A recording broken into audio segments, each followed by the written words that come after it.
I would now like to hand over to Andrew Griffith, Economic Secretary of the Treasury. Andrew has been a huge advocate for the sector since his appointment, and I very much look forward to working with him over the coming months as we bring CFIT to life. Thank you.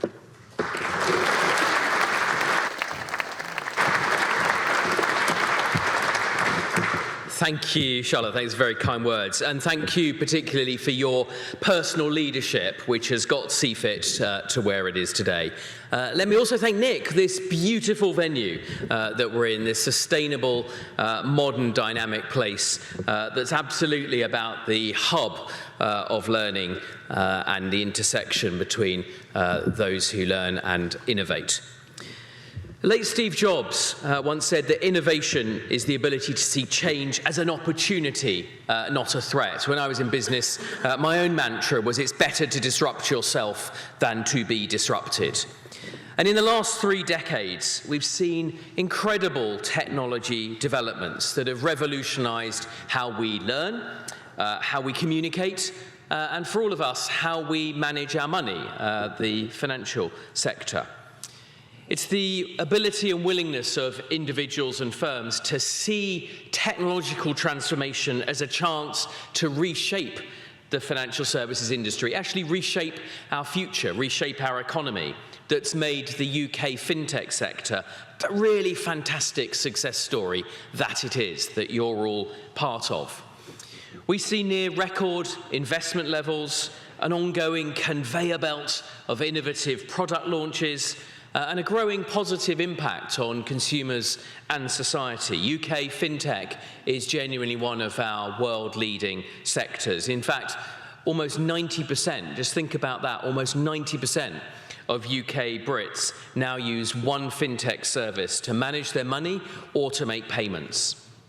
It's no wonder then that half of the whole of Europe's unicorns, fintech unicorns, are based here in the UK, very often outside of London and the southeast. And in the last year, which has been difficult for the technology sector more broadly, UK fintech withstood difficult conditions to continue to attract more capital than the next 13 European countries all combined. As Charlotte said, and I'm passionate about, this success is spread across all parts of the UK, with notable fintech clusters in Glasgow, Belfast and Cardiff, just to name a few. And of course, here in Leeds, in West Yorkshire, where fintech now adds over £710 million to the local economy, a figure that's more than doubled over the last 3 years. Right here in the heart of Yorkshire, the sector employs almost 8,000 people in precisely the sort of high-skilled, well-paid jobs of the future, jobs for our children and our grandchildren. So we've got an awful lot to be proud of. It's a moment of celebration. It's our first birthday, if you like, today. But it's more than that, because it's also the start of something new. You can't realise the benefits of innovation by looking at or dining out on past glories. And that's why we're acting today to build on our strengths by launching a new national fintech centre. And it shows that we really mean it when we say fintech is central to our vision, the government's vision, for the future of UK financial services sector, one that sits at the heart of technology and innovation. It's why, a little time ago now, we asked Sir Ron Khalifa to lead that independent strategic review to examine how all of us, government, regulators and industry, can maximise the future growth potential, and it will take all of us to do that. This week is 2 years since the publication of the Khalifa Review. My goodness, what has happened? What a lot has happened in the last 2 years. But we've now delivered on its core recommendation. That's what we're here to do today, and it's all about making sure that the UK remains a world leader in this space. That's my ambition, the ambition that Charlotte has, and I know why all of you are here today. We've recently published a pivotal consultation paper setting out our proposals to establish a framework to regulate crypto assets, another emerging technology in this space.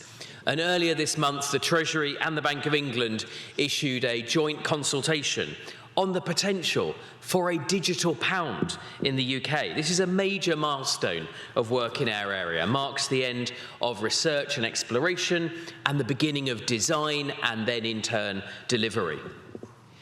The Khalifa Review, along with Lord Hill's listing review, also highlighted the need for the UK to make changes in order to ensure that our capital markets that provide the lifeblood of capital for that innovation and technology continue to deliver for homegrown firms and remain attractive to the very best companies anywhere in the world. In response to those reviews, the FCA have made changes to their rules on dual-class share structures, free float requirements and SPACs.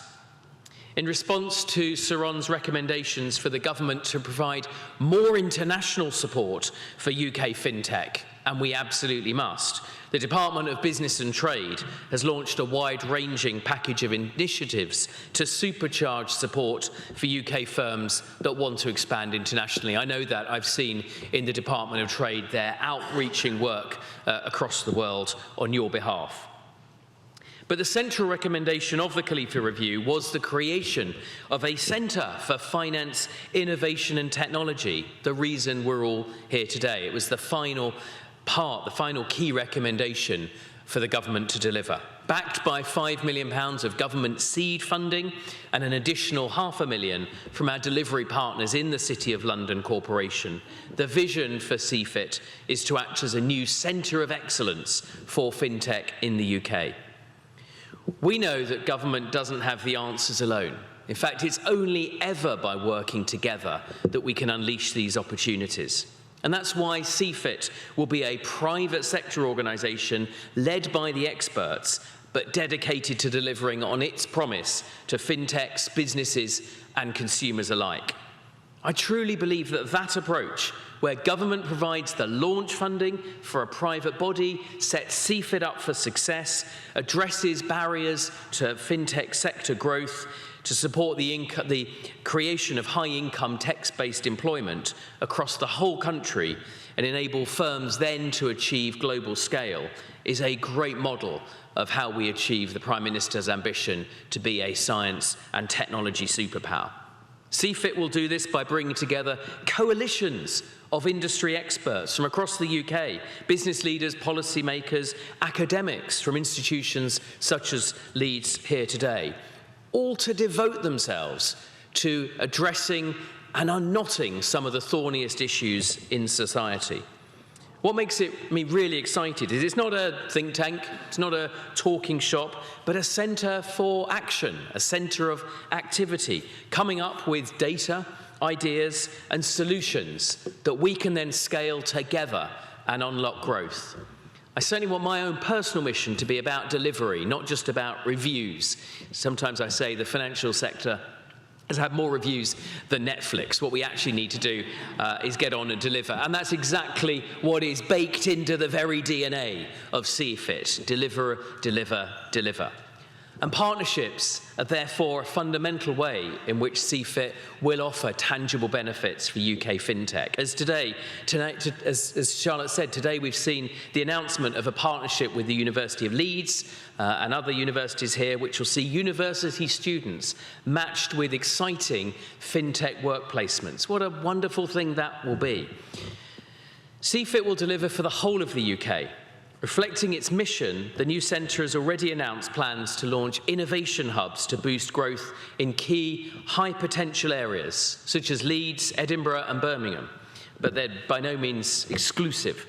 This will leverage the experience and expertise of our hubs and promote connectivity and coordination across all nations and regions in this great country. Throughout this work and the many other initiatives that I know Charlotte and Ez are planning, CFIT will help turbocharge UK fintech, helping to ensure that we remain a world leader for financial innovation. And your participation will be vital in all of this. It's your talent, hard work and dedication that's got us this far. So let me finish by thanking all of you for coming here today and for your contribution to the success. Never forget this moment. You were in at the very birth of CFIT, but you have an obligation to help make it deliver. We in government have put our seed funding in place.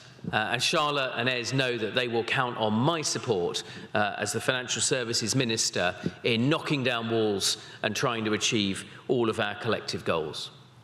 Ladies and gentlemen, 2 years ago, we set sail on a new course for the sector, for this country to be the best place in the world to start and scale a fintech, to have the most innovative, dynamic and exciting financial services industry, a sector that delivers for consumers, businesses and for the whole economy. We've still, of course, got work to do, but today we reach and achieve an important milestone, one step closer to achieving our big, ambitious goal. And so with the industry and the energy of everybody here today, I have no doubt we are just getting started. Thank you.